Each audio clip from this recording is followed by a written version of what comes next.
তো চাষি ভাই, আপনার এই জমিতে একসাথে দুটি ফসল ফলিয়েছেন, তো এটা কিসের জন্য আপনি কি বলবেন একটু?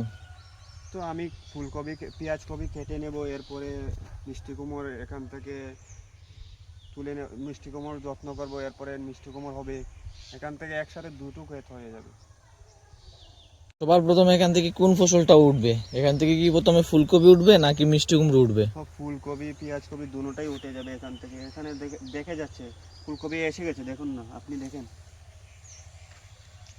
এখন তো ফুলকপির আপনি রেট জানতেই পারছেন। এখান থেকে আমি নিচে 40 থেকে 50 হাজার টাকার ফুলকপি বিক্রি করব। আর তারপর এই মিষ্টি কুমড়ো যে লাগিয়েছেন, এরপরে মিষ্টি কুমড়ো থেকে এখান থেকে যত্ন করবো, এরপর মিষ্টি কুমড়ো বেচবো। প্রায় কত টাকা মিষ্টি কুমড়ো বেচবেন আপনি আশা করছেন? এখান থেকে তো 2 থেকে 3 গাড়ি মিষ্টি কুমড়ো হয়ে যাবে। তাহলে আমরা ধরতে পারি কি মিষ্টি কুমড়ো থেকে 40 থেকে 50 হাজার টাকা হবে? ও হয়ে যেতে পারে, আশা করি তো ঠিক। তাহলে দেখতে পাচ্ছেন কিষাণ বন্ধুরা, আপনারা এভাবেও চাষ করতে পারেন, এভাবেও চাষ করে একজন কৃষক লাভবান হতে পারে। আপনারা একই একই জমিতে একসাথে দুটো ফসল ফলানোর চেষ্টা করতে পারেন।